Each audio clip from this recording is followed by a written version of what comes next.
The morning my mother-in-law accused me of murder, I was wearing my husband's favorite sweater, the green one he bought me last Christmas, soft cashmere that still carried hints of his cologne. I sat in that cold insurance office, watching Loretta Brennan point her trembling finger at me like I was some monster she'd finally cornered. "She killed my son for the money." Loretta's voice cracked through the sterile air of the Metropolitan Insurance Building's third-floor conference room. Her perfectly manicured nails, painted the deep burgundy she'd worn to Douglas's funeral, shook as she maintained her accusatory stance. "My Douglas would be alive if it weren't for her." The investigator, Jerome Watts, shifted his calculating eyes from Loretta to me. He was a heavy-set man in his 40s with the kind of face that gave nothing away, trained to spot lies and desperate people. His pen stopped moving across his yellow legal pad. The sudden silence felt like a held breath before a storm. My sister-in-law Roxanne leaned forward in her chair, her voice cutting through the tension with surgical precision. "Check what she put in his food. Melinda made him dinner every single night. She had complete control over everything he consumed." Her lips curved into something that wasn't quite a smile. Funny how a healthy 36-year-old man just drops dead after eating his wife's cooking. The accusation hit me like a physical blow. My hands found the hem of Douglas's sweater, gripping the soft fabric as if it could anchor me to reality. Around the conference table, 5 pairs of eyes bore into me. Loretta's fury, Roxanne's satisfaction, Calvin's uncomfortable silence, the investigator's professional scrutiny, even the insurance company's receptionist, who'd brought in water bottles moments before, lingered by the door, drawn by the drama unfolding. "Mrs. Brennan," Investigator Watts addressed me formally, his tone carrying the weight of authority. "These are serious allegations being made. The death benefit on your husband's policy is substantial. $500,000 is certainly motive enough for us to investigate further." My throat constricted. Words felt impossible. How do you defend yourself against such vicious accusations when you're still drowning in grief? When just that morning, my 8-year-old daughter, Gracie, had crawled into bed with me because she dreamed Daddy came home? The conference room door opened with a sharp click that made everyone jump. Dr. Francis Holbrook walked in, carrying a manila folder that seemed too thin to contain anything world-shattering, yet his expression suggested otherwise. The county coroner was a tall, distinguished man who'd probably delivered bad news 1,000 times, but today something different flickered in his eyes. "I apologize for being late," he said, his voice carrying an odd mixture of professionalism and what almost sounded like anticipation.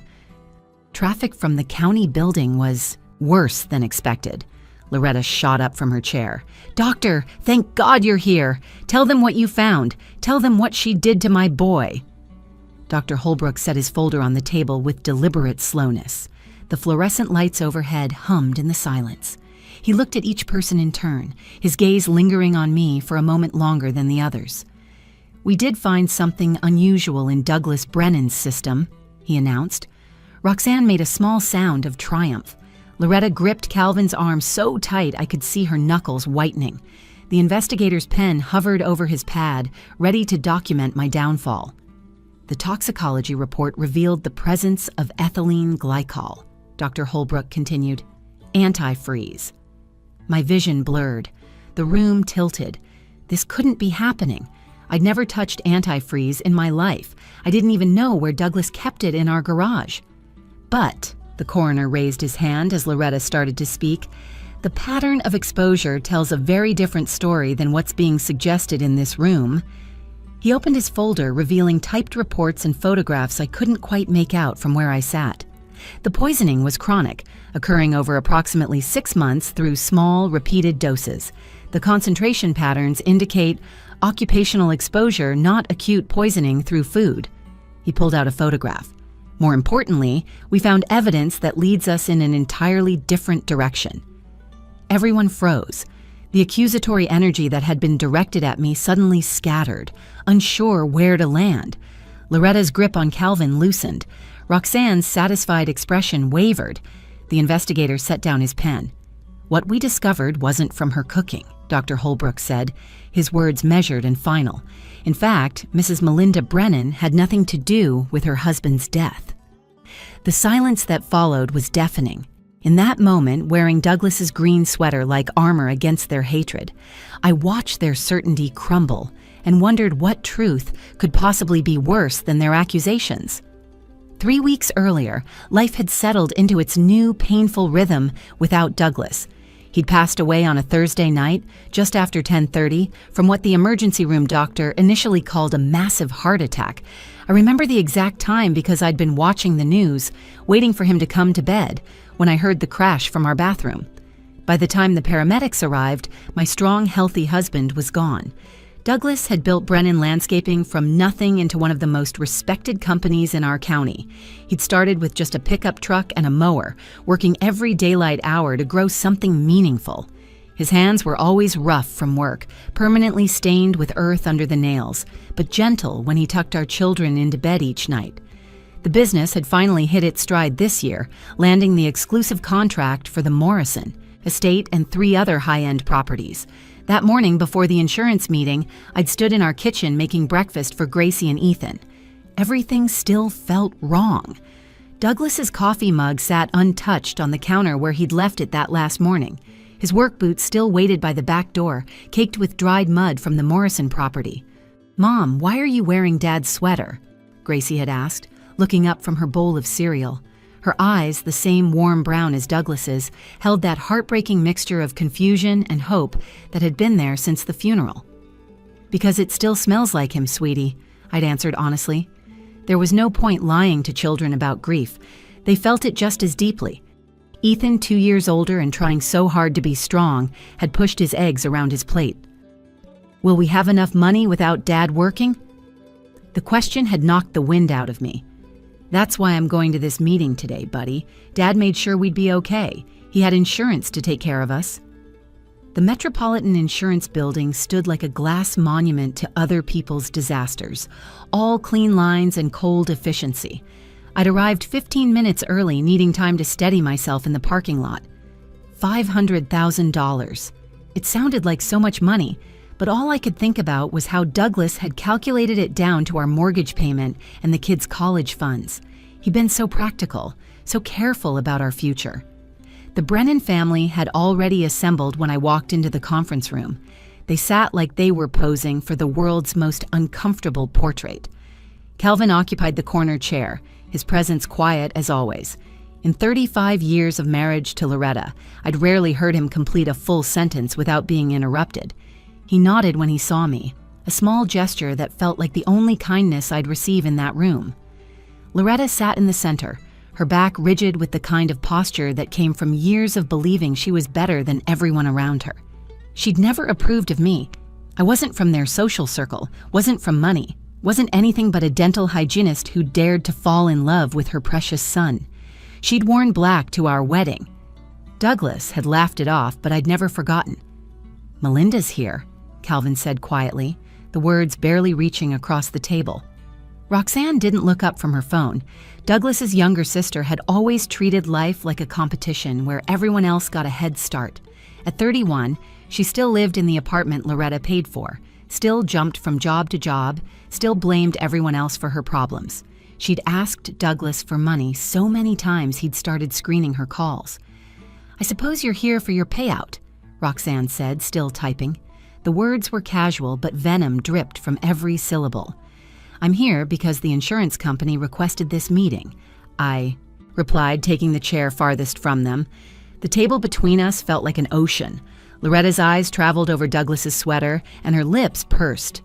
"Wearing his clothes already? How touching." Before I could respond, the door opened. Jerome Watts entered with the kind of authority that came from years of investigating insurance fraud. He was built like a former football player gone slightly soft, with shrewd eyes that had probably seen every type of grief and greed imaginable. "Good morning, everyone. I'm Jerome Watts, Senior Investigator for Metropolitan Insurance." He set down a thick folder that landed with a thud of finality. "We're here to discuss the death benefit claim for Douglas Brennan's life insurance policy." He arranged his papers with methodical precision, letting the silence stretch until it became uncomfortable. I noticed Roxanne had finally put down her phone. Loretta's fingers drummed against her purse. Calvin seemed to shrink further into his corner. "Before we proceed, Watts said, looking directly at me. "I need to inform you that when deaths occur this suddenly, especially with policies of this size, we conduct thorough investigations." The room felt smaller suddenly, the air thicker. This wasn't going to be the simple procedural meeting I'd expected. Investigator Jerome Watts opened his folder with the practiced efficiency of someone who'd destroyed lives with paperwork before. His fingers moved across the documents, pulling out specific pages and arranging them in a pattern only he understood. The fluorescent lights hummed overhead, casting harsh shadows across everyone's faces. "Mrs. Brennan," he began, then paused, looking between Loretta and me. "Mrs. Melinda Brennan, we need to discuss some irregularities in your husband's death." The word irregularities hung in the air like a threat. My stomach twisted into knots. What kind of irregularities? That's when Loretta exploded. She shot up from her chair with surprising force for a woman her age, her voice filling every corner of the conference room. "I'll tell you what's irregular. My healthy son dropping dead at 36. She did this. She killed him." The accusation hit me like a slap. Calvin reached for Loretta's arm, but she shook him off, her fury building momentum. "Mother Brennan, please, you're upset," I started, trying to keep my voice calm even as my hands trembled. "Don't you dare call me that." Loretta's face flushed red. "You never deserved that title. You never deserved him. Douglas called me the night before he died. Do you want to know what he said? He told me you'd been acting strange, pushing him to increase his insurance, asking questions about the payout." "That's not true." The words burst out of me. "Douglas wanted to increase the coverage himself when he landed the country club contract. He said we needed to adjust it for the business growth." Roxanne set down her phone with deliberate slowness, a smile playing at the eye corners of her mouth. "Really? Because I heard something different. My brother told me you two were fighting about money constantly. He said you were obsessed with that policy, always asking about the terms, the payout timeline." "We discussed finances like any married couple," I said, fighting to keep control. "We had 2 kids, a mortgage, his business expenses. Of course, we talked about money." "You served him dinner every night," Roxanne continued, her voice gaining confidence. "You had complete access to everything he consumed. You made his coffee in the morning, packed his lunch, cooked his dinner. The perfect opportunity to slip something in, slowly, carefully." Investigator Watts raised his hand, stopping the flood of accusations. His expression remained neutral, but I could see him processing every word, filing it away. "These are serious accusations. Mrs. Melinda will need to investigate thoroughly. The policy amount is substantial, and given the sudden nature of Mr. Brennan's death, combined with these family concerns, we have no choice but to look deeper." "You can't be serious," I whispered, the reality of the situation crashing over me. "I love Douglas. Our children just lost their father. Gracie cries herself to sleep every night. Ethan won't even go into the garage because he says it smells too much like Dad." "Love?" Loretta laughed, but there was no humor in it, just bitter rage. "You loved his success. His business was finally thriving. He'd worked himself to the bone for 15 years, and just when it was all paying off, suddenly he's dead. How convenient for you." Calvin finally spoke, his quiet voice barely audible. "Loretta, stop. This isn't helping anyone." "Not helping?" Loretta whirled on her husband. "Our son is dead, Calvin, dead, and she's about to walk away with $500,000 while my grandchildren grow up without their father. You want me to be quiet about that?" The investigator made notes on his yellow pad, each scratch of his pen feeling like another nail in my coffin. He looked up at me with those calculating eyes. "Mrs. Melinda, I need to ask you some specific questions. Where were you the night your husband died?" "Home," I answered immediately, "making dinner." Douglas came home late from the Morrison property. They're renovating their entire backyard, and he wanted to finish laying the irrigation lines before the rain came. He was exhausted, covered in dirt. He took a quick shower, ate dinner, and went to bed. 3 hours later, I heard the crash from the bathroom. "What did you serve him for dinner that night?" "Chicken marsala, his favorite. I made it at least once a week because he loved it so much. The kids had already eaten earlier because it was a school night. They had mac and cheese. Douglas and I ate together after they were in bed." "Just the 2 of you ate the marsala?" "Yes." "Convenient." Roxanne muttered, examining her manicured nails. Watts continued writing. Did your husband have any health issues? Was he taking any medications? Nothing serious. Blood pressure medication sometimes when work got stressful. He'd been complaining about headaches the last few months, feeling more tired than usual, but we thought it was just the long hours. The Morrison project was demanding. Headaches and fatigue, Loretta said triumphantly. Classic signs of slow poisoning. She was killing him gradually, making it look natural. The walls felt like they were closing in. These people who were supposed to be family were constructing a murder case against me while my children sat at school, orphaned and innocent. I stood up from my chair so abruptly that it scraped against the floor, the sound cutting through their accusations like a knife. Anger finally overtook the grief that had been suffocating me for 3 weeks. My hands pressed flat against the conference table as I looked each of them in the eye. Enough! The word came out stronger than I'd felt in weeks. You want to investigate? Fine. Test everything in my house, the food, the dishes, the pots and pans, my entire kitchen. Take samples from every surface Douglas touched. But while you're wasting time attacking me, ask yourselves who really benefits from Douglas being gone. Loretta's mouth opened in shock. How dare you turn this around? No, how dare you? I turned to face her fully, Douglas's sweater giving me strength. You want to talk about suspicious behavior? Let's talk about the real family dynamics here.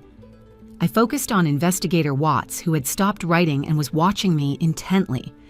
Did you know that Loretta co-signed Douglas's business loans? Every single one of them. Her name is on everything.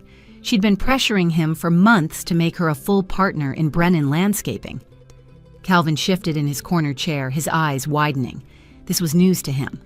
That's family helping family, Loretta protested, but her voice had lost some of its certainty. Is it? Because Douglas told me you threatened to call in the loans if he didn't give you 50% ownership. You wanted control over his client list, his contracts, everything he'd built. I pulled out my phone, scrolling to the messages. I have texts from Douglas about it. He was sick about it, didn't know how to handle your manipulation. Roxanne stood up quickly. You're making things up to deflect. Am I? I turned to her, years of accumulated frustration pouring out. What about you, Roxanne? Did you mention to the investigator that you asked Douglas for $30,000 2 weeks before he died? Not a loan, a gift, for your latest business venture that was sure to make you rich this time. Roxanne's face went pale, her confident veneer cracking. That was a private family matter. Nothing's private when you're accusing me of murder, my voice echoed off the walls. Douglas refused you both. He was exhausted from being treated like a bank. Do you know what? He said to me that night after you called. He said he felt like a wallet with a heartbeat to his own family. Investigator Watts was writing furiously now. His entire demeanor changed. Ms. Roxanne Brennan, is this true? You requested money from your brother shortly before his death? It wasn't like that, Roxanne stammered. I needed help. Family is supposed to help each other. But he refused, Watts pressed. He said he couldn't, that everything was tied up in the business and the kids' college funds. Roxanne's voice turned bitter. Always about Melinda and the kids, never about his sister who needed him. Calvin stood slowly, his quiet presence suddenly commanding attention. Roxanne, you never mentioned asking for money. Loretta, you never told me about the partnership demands. It wasn't important, Loretta said, but her imperial confidence was crumbling. I continued, momentum building. Douglas was also planning to restructure the business to remove Loretta as co-signer. He'd found an investor who could buy out her stake. The paperwork was supposed to be finalized this week. That was news to everyone. Loretta sank back into her chair, her face ashen. He wanted to protect the business from family drama, I explained. He loved you all, but he was tired of the financial entanglement, tired of the guilt trips and manipulation. He wanted Brennan Landscaping to stand on its own. Watts looked between all of us, his investigative mind clearly recalculating. This puts things in a very different light, multiple parties with potential financial motives. I'm not finished, I said, my voice steady now. Roxanne, you have a key to our house. You knew Douglas's schedule. You knew when he worked late. You had access to everything I supposedly had access to, plus something I didn't have, a reason to resent him. "You're insane," Roxanne shouted, but her hands were shaking. "Am I? You posted on social media the day after his funeral about new opportunities coming your way. Who does that when their brother just died?" The room fell silent except for the humming of the fluorescent lights. Everyone seemed frozen in place, the accusations hanging between us like a web of suspicion and greed. Investigator Watts finally spoke. "I think we need to wait for the coroner's full report before making any more accusations." He looked at his watch. "Dr. Holbrook should be here any moment." As if summoned by his words, the door opened. Dr. Francis Holbrook entered, carrying his manila folder like it contained the answer to everything. His expression was grim but oddly satisfied, like someone who'd solved a puzzle no one else could see. "Sorry I'm late," he said, surveying the tense room, "but I have information that changes everything about this case." Dr. Holbrook set his folder on the conference table with deliberate precision, the sound echoing in the silent room. Everyone leaned forward unconsciously, drawn to whatever truth lay hidden in those documents. He opened the folder slowly, revealing typed reports, chemical analysis charts, and several photographs. The toxicology report confirmed the presence of ethylene glycol in Douglas Brennan's system. He began, his voice clinical and measured. "For those unfamiliar, that's antifreeze. It's a particularly insidious poison because it's sweet-tasting and initially causes symptoms that mimic other conditions." Loretta grabbed Calvin's arm, her knuckles white. "I knew it! She poisoned him." Dr. Holbrook raised his hand for silence. The poisoning was chronic, occurring over approximately 6 months through small, repeated doses. The concentration patterns and tissue analysis indicate occupational exposure, not acute poisoning through food. "Occupational?" I gasped, my mind racing. "From his landscaping work?" That's what we initially suspected, but the pattern didn't match typical occupational hazards. He pulled out a report. "We tested the chicken marsala remains from your refrigerator, Mrs. Melinda. Completely clean. We tested every food item, every surface in your kitchen. Nothing." Roxanne shifted in her chair, her phone clattering to the floor. She didn't move to pick it up. "But then we got curious about Mr. Brennan's work environment," Dr. Holbrook continued. "The Morrison property he was working on had been experiencing vandalism problems for months. Someone had been sabotaging equipment, slashing hoses, destroying newly planted landscaping. The Morrisons filed multiple police reports." He pulled out another document. 3 weeks ago, they installed security cameras without announcing it, hoping to catch the vandal. They captured something interesting. He produced a printed screenshot from security footage. Someone putting antifreeze in the water bottles the landscaping crew kept on site. The image was grainy but clear enough, a figure near the equipment shed, holding what appeared to be a container, pouring something into a cooler. "The Morrisons shared this footage with us yesterday." Dr. Holbrook pulled out an enhanced version of the image. "Ms. Roxanne Brennan, is this you?" The room exploded into chaos. Loretta screamed. Calvin stood up so fast his chair toppled backward. Investigator Watts reached for his phone, already dialing. Roxanne's face had gone completely white, her mouth opening and closing without sound. "That's not possible," Loretta gasped. "Roxanne, tell them it's not you." But Roxanne had started crying, ugly sobs that shook her whole body. "It wasn't supposed to kill him, just make him sick enough to quit. He promised me partnership in the business 2 years ago, before she got pregnant again." She pointed at me, mascara streaming down her face. "Then suddenly there's no room for family because he needs every penny for his perfect little nuclear family. You killed my husband because he wouldn't give you money?" I couldn't process what I was hearing.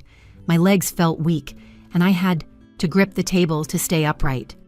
"I didn't mean for him to die," Roxanne wailed. "Just get sick enough to need help running the business. Then I'd step in, prove myself, show everyone I could be successful too. But it was so hot this summer, and he kept drinking more and more water because of the heat. The doses accumulated faster than I calculated." "Calculated?" Calvin's voice broke. "You calculated poisoning your own brother? He was supposed to get dizzy, maybe pass out at work, go to the hospital. They'd say he couldn't do physical labor anymore, and I'd take over the business side while he recovered." Roxanne was hysterical now. "I researched it all online. Small doses caused confusion, fatigue, headaches. It was perfect. He'd need me." Dr. Holbrook pulled out more documents. We found more footage. Ms. Brennan visited the Morrison property at least 15 times over 6 months, always when the crew wasn't there. We also tracked the antifreeze purchases to a hardware store near your apartment. Credit card records match. Investigator Watts had finished his call. Police are on their way. Nobody move.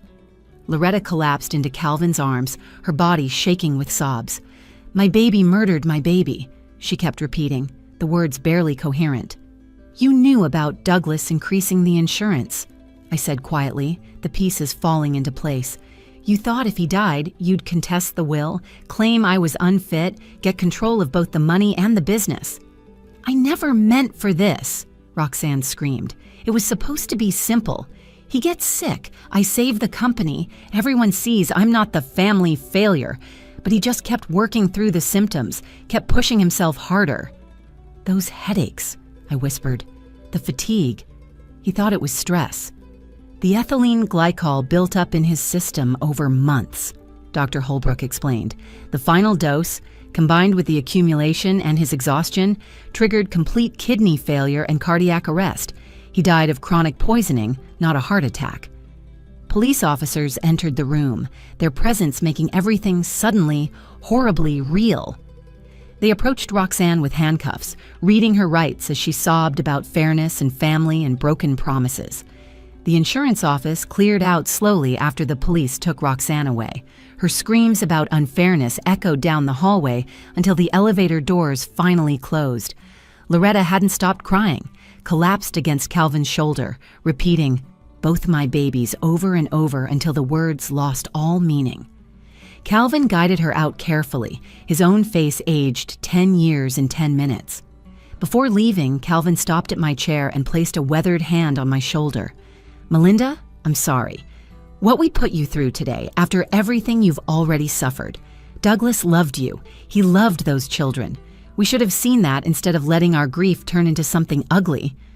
He loved his family, I said, numbly. Even Roxanne. He would have helped her if she'd just been honest about needing help. I know. He was good that way. Got that from his mother, believe it or not. Calvin's voice cracked. The kids, Gracie and Ethan, they'll need their grandmother. When Loretta's ready, when you're ready, maybe they could see each other. I nodded, unable to form words. Despite everything that had happened in this room, my children deserved to know their father's family. They deserved to understand that love could exist even alongside terrible mistakes. Investigator Watts approached me after everyone else had gone. Mrs. Brennan, the insurance payment will be processed immediately. I'm sorry for what you went through today. No one should have to defend themselves like that while grieving. Will Roxanne go to prison? First-degree murder. She admitted to premeditation, research, and continued action over 6 months. She'll likely spend the rest of her life behind bars. 3 hours later, I sat in my car in the parking lot, still wearing Douglas's green sweater. The sun was setting, painting the sky the same orange and pink Douglas had loved. He used to stop working just to watch sunsets, said they reminded him that beautiful things happened every day if you just looked up. I picked up my phone and called the elementary school. Hi, this is Melinda Brennan. I need to pick up Gracie and Ethan early today. Is everything all right, Mrs. Brennan? The secretary asked with genuine concern. We just need to be together right now. 20 minutes later, I had both kids in the car. Ethan noticed my red eyes immediately. Mom, were you crying? Yes, buddy. Sometimes moms cry too. Is it about Dad? Everything's about Dad right now, but I learned something important today. I learned exactly how much he loved us. That evening, I sat both children down in our living room, the same room where Douglas had taught Ethan to tie his shoes, where Gracie had taken her first steps, where we'd spent countless movie nights tangled together on the couch. I need to tell you something about Aunt Roxanne, I began, choosing each word carefully. She made some very bad choices, and she's going to be gone for a long time. Did she do something wrong? Gracie asked, curling into my side. Yes, sweetie. She hurt Daddy because she was angry and jealous. She wanted things that weren't hers, and she let those feelings become more important than love. Ethan was quiet for a long moment, processing with the devastating logic of a 10-year-old. Is that why Dad got sick? Aunt Roxanne made him sick? Yes. She didn't mean for him to die, but she made terrible choices that she can't take back. Why would she hurt Dad? Gracie's voice was so small. He was nice to everyone. Sometimes people let wanting things become more important than loving people. Aunt Roxanne forgot that family isn't about money or business or being successful. It's about this, right here, being together, taking care of each other, choosing love even when it's hard. We spent the rest of the evening looking through photo albums, Douglas teaching Ethan to ride his bike, Gracie on Douglas's shoulders at the county fair. Our last Christmas, all of us in matching pajamas that Douglas had pretended to hate, but secretly loved. His hands dirty from work but gentle as he braided Gracie's hair for school. The insurance money would come through, $500,000 that now felt like blood money, tainted by the truth of how Douglas died. But I'd use it the way he intended, for our children's future, for the life he'd worked so hard to provide. I kept wearing his green sweater for weeks after that day, not just for comfort anymore, but as a reminder that love and trust are precious, fragile things, that family can heal or destroy, that the real poison isn't always in what we eat or drink, but in the jealousy and resentment we let fester in our hearts. Douglas Brennan died believing in family, never knowing his own sister was slowly killing him. But his love, his hard work, his dedication to our children, that lives on. That can't be poisoned or stolen or destroyed by anyone's jealousy. Sometimes the greatest tragedy isn't just losing someone you love. It's discovering that the danger was sitting at your dinner table all along, smiling while they poured another glass of poison. If this story resonated with you, please hit that like button and share it with someone who needs to hear it. Your comments mean everything, so let me know your thoughts below. And don't forget to subscribe to our channel for more powerful true stories that remind us what really matters in life. Thank you for listening to my story.